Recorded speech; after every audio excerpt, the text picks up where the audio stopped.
Hello everyone, कैसे हैं आप सब। उम्मीद करती आप सब ठीक होंगे। तो जैसे कि आपने देख ही लिया होगा, आरआरबी एनटीपीसी 2025 का मैराथन क्लासेस आ रही है। बहुत इंपॉर्टेंट क्वेश्चंस आ रहे हैं, बहुत इंपॉर्टेंट प्रीवियस ईयर क्वेश्चन लेकर आ रही हूँ इस बार।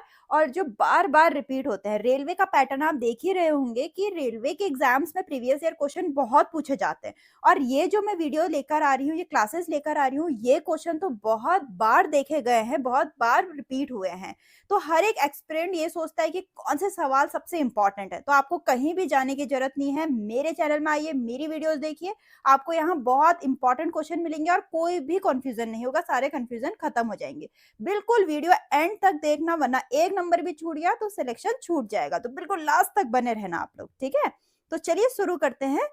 So the first question is, सबसे पहले मैं आपको थोड़ा पैटर्न बता देती हूँ। आरआरबी एनटीपीसी जो अंडर ग्रेजुएट का होने वाला है, इसमें जो जनरल अवेयरनेस है 40 मार्क्स की आती है। 40 मार्क्स में आपका सब कुछ आता है। आपका जनरल साइंस भी आएगा, आपका अवेयरनेस भी आएगा, आपकी हिस्ट्री भी आएगी, आपकी ज्योग्राफी भी आएगी, आपकी कंप्यूटर भी आएगी, सब कुछ आएगा। तो इसीलिए मैं सारा एक निचोड़ लेकर आ रही हूँ, ठीक है। तो यहाँ पर सबसे पहले क्वेश्चन है कंप्यूटर का। क्वेश्चन पूछ रहा है, निम्नलिखित में से कौन सा ऑपरेटिंग सिस्टम का उदाहरण है जो आमतौर पे डेस्कटॉप कंप्यूटर पर उपयोग किया जाता है। तो वो है विंडोज 10, ठीक, विंडोज 10 है। ध्यान से सुनिएगा। फिर भारतीय रिजर्व बैंक की स्थापना किस वर्ष हुई थी। 1935 में हुई थी। 1935 में तो स्थापना पूछा गया है एक बार के क्वेश्चन में, ये एक साल पूछा गया था कि स्थापना कब हुई। इस साल आपसे कुछ भी पूछा जा सकता है, ठीक है। तो मैं हर एक पॉइंट लेकर आई हूँ। स्थापना हुई थी 1 अप्रैल 1935 को। भारतीय रिजर्व बैंक अधिनियम 1934 के प्रावधानों के अनुसार की गई थी। हेडक्वार्टर है मुंबई में। RBI was setup on the recommendation of Hilton young commission. Reserve bank of India act was passed in 1934 में ये एक्ट पास हुआ था। इसको बैंकर्स बैंक भी कहा जाता है, बैंक्स का फादर भी बोला जाता है आरबीआई को, ठीक है। और ये नेशनलाइज्ड हुआ था ऑन 1 जनवरी 1949 को। सर ऑसबर्न स्मिथ जो थे फर्स्ट गवर्नर थे रिजर्व बैंक के, ठीक है। ये तो थे फर्स्ट गवर्नर, लेकिन ये इंडियन नहीं थे। अगर पूछा गया फर्स्ट इंडियन गवर्नर कौन थे रिजर्व बैंक के, तो वो थे CD Deshmukh ji. So the next question is, राष्ट्रीय प्रौद्योगिक दिवस हर वर्ष निम्नलिखित की स्मृति में मनाया जाता है। Nuclear test was successfully conducted at Pokhran, ठीक है। तो भारत ने 11 मई 1998 को पोखरण में परमाणु बम का सफल प्रशिक्षण किया, जिसे पोखरण सेकंड प्रशिक्षण कहा जाता है। तो यह हर साल 11 मई को नेशनल टेक्नोलॉजी डे मनाया जाता है। तत्कालीन प्रधानमंत्री अटल बिहारी वाजपेयी ने 11 मई को देश के लिए महत्वपूर्ण उपलब्धि का दिन घोषित किया और 11 मई 1999 को पहली बार राष्ट्रीय प्रौद्योगिकी दिवस मनाया गया था। पूछ सकते हैं पहली बार कब मनाया गया था। नेक्स्ट है, निम्नलिखित में से कौन सा विश्व पहला इलेक्ट्रॉनिक डिजिटल कंप्यूटर था। तो इनैक, ठीक है, जिसका फुल फॉर्म है electronic numerical integrator and computer, जिसे 1945 में पेंसिल्वेनिया विश्वविद्यालय में J Presper Eckert and John वी मैचॉली द्वारा बनाया गया था। नेक्स्ट है, कौन सा हार्मोन रक्त शर्करा के स्तर को नियंत्रण करता है। जो ब्लड शुगर रेगुलेट करता है वो कौन सा हार्मोन है। इंसुलिन, ठीक। इंसुलिन एक ऐसा हार्मोन है जो अग्न्याशय द्वारा उत्पादित होता है और रक्त शर्करा के स्तर को नियंत्रित करने में मदद करता है। ग्लूकागॉन हार्मोन रक्त शर्करा को बहुत कम होने से बचाता है। नेक्स्ट है, धुआंधार जलप्रपात किस नदी पर स्थित है। तो ये जो धुआंधार फॉल है ये कौन सी नदी पे स्थित है। नर्मदा नदी पर, ठीक है। तो ये भारतीय राज्य के मध्य प्रदेश के जबलपुर जिले में स्थित है। ये भी पूछ सकते हैं कौन से राज्य में है। नेक्स्ट है, निम्नलिखित में से किस संशोधन को मिनी संविधान कहा जाता है। मिनी कॉन्स्टिट्यूशन कहा जाता है। 42वें संविधान को, 42वें अमेंडमेंट एक्ट को, ठीक है। 42वां संशोधन वर्ड जो 1976 में पूर्व प्रधानमंत्री इंदिरा गांधी द्वारा लगाए गए आपातकाल के दौरान पारित किया गया था। प्रस्तावना में 3 नए शब्द अर्थात समाजवादी, धर्मनिरपेक्ष और अखंडता जोड़े गए, ठीक। नागरिकों के मौलिक कर्तव्यों को जोड़ा गया। नया भाग 4A, ठीक, लोकसभा और राज्यसभा विधानसभाओं का कार्यकाल 5 वर्ष से बढ़ाकर 6 वर्ष तक कर दिया गया। मैंने सारे पॉइंट इसमें ऐड कर रखे हैं। 3 नए नीति निर्देश सिद्धांत जोड़े गए। थर्ड, समान न्याय और निःशुल्क कानूनी सहायता, उद्योगों के प्रबंध में श्रमिकों की भागीदारी तथा पर्यावरण, वन और वन्य जीव का संरक्षण, ये सारे इसमें पॉइंट जोड़े गए थे। नेक्स्ट है सुत्ता पिटक और विनय पिटक किसकी शिक्षाओं का संकलन है? तो ये गौतम बुद्ध की शिक्षाओं का संकलन है। आनंद और उपाली द्वारा क्रमशः सुत्त पिटक और विनय पिटक का संकलन प्रथम बौद्ध संगति के अंतर्गत किया गया था। बुद्ध की शिक्षाओं और उनके शिष्यों द्वारा संकलित किया गया था और उन्हें सुत्त पिटक और अभिधम्म पिटक और विनय पिटक नामक त्रिपिटकों के नाम से भी जाना जाता है। त्रिपिटक पाली भाषा में लिखा गया। पूछ सकते हैं त्रिपिटक कौन कौन से हैं और त्रिपिटक कौन सी भाषा में लिखे गए थे। ठीक, नेक्स्ट है बौद्धिस्ता शब्द निम्नलिखित में से किस धर्म से संबंधित है? तो ये है महायाना बुद्धिज्म से। ठीक, so the next question is, ये हिंदी पार्ट इसका गलत है। क्वेश्चन है कि which of the following is not a property of colloid? Colloid की इनमें से कौन सी प्रॉपर्टी नहीं है? तो देखते हैं, नहीं पूछा गया, ध्यान से सुनिए। Colloid can not be separated by filtration, ये इसकी प्रॉपर्टी है। Colloid is a homogeneous mixture, ये इसकी प्रॉपर्टी नहीं है क्योंकि कोलाइट जो है वो हेट्रोजेनियस मिक्सचर है, तो बी ऑप्शन है। ठीक है, नेक्स्ट है वह उपकरण जो पानी के नीचे वस्तुओं की दूरी और दिशा और गति को मापने के लिए अल्ट्रासोनिक तरंगों का उपयोग करता है, उसे क्या कहा जाता है? उसको सोनार कहा जाता है, जिसकी फुल फॉर्म है साउंड नेविगेशन एंड रेंजिंग। ठीक है, और जो सोनार है is based on the principle of echo. Next है भूमध्य रेखीय तल और कक्षीय तल एक दूसरे से किस कोण पे झुके हुए हैं? 23.5 डिग्री पे झुके हुए हैं। ठीक है, 23.5। सूर्य के चारों ओर अपनी कक्षा के तल से पृथ्वी के अक्ष का झुकाव 23.5 डिग्री है। नेक्स्ट है पोषण की वह विधि क्या कहलाती है जिसमें जीव मृत और सड़ते हुए पदार्थों से घोल के रूप में पोषण तत्व ग्रहण करते हैं? तो उसको बोलते हैं सैप्रोट्रोफिक न्यूट्रिशन, मृतोपजीवी पोषण।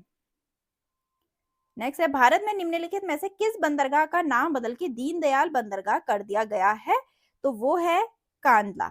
ठीक है, कांदला, तो कांदला पोर्ट का नाम बदल के दीनदयाल बंदरगाह कर दिया गया है। नेक्स्ट है निम्नलिखित में से कौन सी खरीफ फसल नहीं है? अगेन नहीं पूछा गया है ये कौन सी खरीफ फसल नहीं है। तो मेज तो खरीफ फसल है, वीट जो है वो खरीफ फसल नहीं है। तो खरीफ फसल हम देखते हैं कौन कौन सी है। धान, मक्का, बाजरा, ज्वार, सोयाबीन, अरंडी, कपास, गन्ना, हल्दी, मिर्च, करेला, ग्वार, भिंडी, बैगन, हल्दी, रागी, ये सारे खरीफ क्रॉप हैं। अगर कुछ भी इनमें से ऑप्शन पूछेंगे तो आप टिक कर लेना। ठीक है, अब बाकी राबी क्रॉप कौन कौन से ये भी पूछ सकते हैं। मेज, जौ, गेहूं, जौ, जई, तो जो वीट है ये है राबी क्रॉप, तो इसीलिए नहीं ऑप्शन लिखा। ठीक, बाकी यार राबी क्रॉप देख लेना, इसका स्क्रीनशॉट भी ले लेना।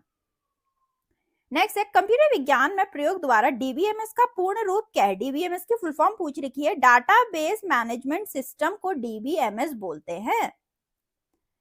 तो ये सारी एब्रीविएशन है, क्योंकि एब्रीविएशन कंप्यूटर में तो एब्रीविएशन जरूर पूछे जा सकते हैं। जैसे रोम है रीड ओनली मेमोरी, सीपीयू है सेंट्रल प्रोसेसिंग यूनिट, ठीक है, यूआरएल है यूनिफॉर्म रिसोर्स लोकेटर, यूएसबी है यूनिवर्सल सीरियल बस, वायरस है vital information resource under seize, TCP है ट्रांसमिशन कंट्रोल प्रोटोकॉल, यूपीएस है अनइंटरप्टेबल पावर सप्लाई, फिर सेटा है, रैम है। तो आप सारी देख लीजिए। ठीक है, इसका स्क्रीनशॉट ले लीजिए, आप लोग के लिए बहुत हेल्पफुल होगी। जैसे कि अभी यहाँ पे डीबीएमएस पूछा गया था, आपसे किसी भी एक के बारे में पूछा जा सकता है।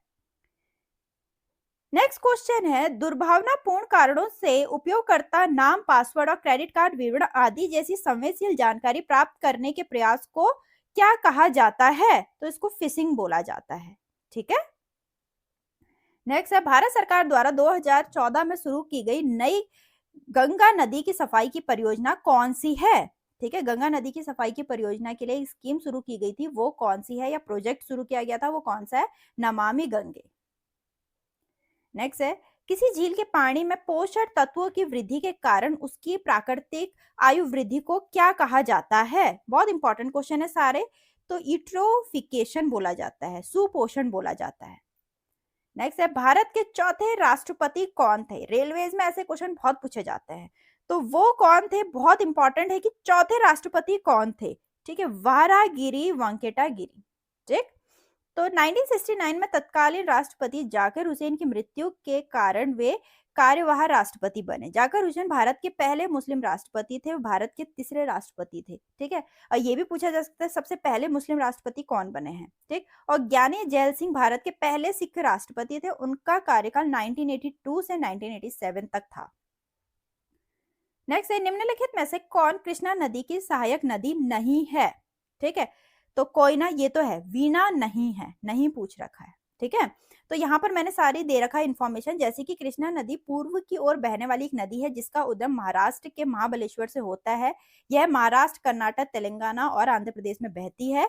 नदी की लंबाई लगभग 14 से 1 किलोमीटर है। यह गंगा, गोदावरी और ब्रह्मपुत्र के बाद भारत की चौथी सबसे बड़ी नदी है, तो अपने में ही कृष्णा नदी इंपॉर्टेंट हो जाती है। कृष्णा की बाएं ओर की सहायक नदी है भीमा, डिंडी, पलेरू और मूसी।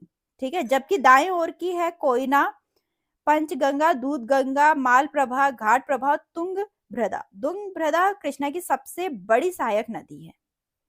नेक्स्ट है, उस पंजाबी मुसलमान का नाम बताइए जो कैम्ब्रिज का छात्र था और जिसने 1933 में पाकिस्तान शब्द गढ़ा था। बहुत इंपॉर्टेंट क्वेश्चन। तो उनका नाम था चौधरी रहमत अली। ठीक है, पंजाबी मुस्लिम थे। पाकिस्तान या पाकिस्तान नाम चौधरी रहमत अली ने अपने पैम्फलेट नाउ आर नेवर में गढ़ा था। उन्हें पंजाब, अफगान, कश्मीर, सिंध और बलूचिस्तान जैसे स्थानों के पहले अक्षरों का उपयोग करके देश को यह नाम दिया। नेक्स्ट है, जब चींटी काटती है और वह त्वचा में एक अम्लीय द्रव छोड़ती है, इसे बेअसर करने के लिए त्वचा पे निम्नलिखित में से क्या लगाना चाहिए। तो बेकिंग सोडा लगाना चाहिए। ठीक है, और the common name of sodium bicarbonate is baking soda. पूछ सकते हैं बेकिंग सोडा का केमिकल नेम क्या है या फिर सोडियम बाइकार्बोनेट का कॉमन नेम क्या है, कुछ भी पूछ सकते हैं इसमें से, वाइस वर्सा। नेक्स्ट है, HAL द्वारा डिजाइन और विकसित लाइट कॉम्बैट एयरक्राफ्ट को किस नाम से जाना जाता है। तेजस नाम से जाना जाता है। भारत सरकार ने किस वर्ष में किसान के राष्ट्रीय नीति को मंजूरी दी। तो 2007। किस वर्ष में दी है किसानों के राष्ट्रीय नीति को मंजूरी, वर्ष पूछ रखा है। बंगाल विभाजन का विचार प्रशासनिक कारणों से लॉर्ड कर्जन के कार्यकाल के द्वारा लाया गया था। और एक और इंपॉर्टेंट अपडेट, अगर आपने अभी तक टेलीग्राम चैनल को ज्वाइन नहीं किया तो ज्वाइन कर लीजिए, उसमें इंपॉर्टेंट अपडेट्स मिलती हैं और इन सारी वीडियोस की PDF भी मिलती हैं। ठीक है, नेक्स्ट है, मानक ASCII कोड का उपयोग करके कितनी अद्वितीय वर्णों का प्रतिनिधित्व किया जा सकता है। 128। नेक्स्ट है, निम्नलिखित में से कौन सा घटक सेंट्रल प्रोसेसिंग यूनिट का हिस्सा नहीं है। तो ग्राफिक कार्ड नहीं है, क्योंकि ALU तो है, कंट्रोल यूनिट भी है, रजिस्टर भी है, कौन सा पार्ट नहीं है। तो ग्राफिक कार्ड नहीं है। ठीक है, सेंट्रल यूनिट, अगर हम सेंट्रल प्रोसेसिंग यूनिट का देखा तो primarily consist of 3 main component, 3 main component से बनता है, ALU, CU एंड रजिस्टर से। ठीक है, तो यहाँ तक के इंपॉर्टेंट क्वेश्चन थे। PYQ बहुत इंपॉर्टेंट है, पार्ट 1 सीरीज चल रही है, आप इसको बिल्कुल फॉलो करिए, चैनल को सब्सक्राइब करिए और नोटिफिकेशन बेल को भी ऑन कर दीजिए ताकि कभी भी कोई नई वीडियो आए, वैसे तो मैं रोज लाऊंगी, कोई नई वीडियो आपको नोटिफिकेशन मिल जाए।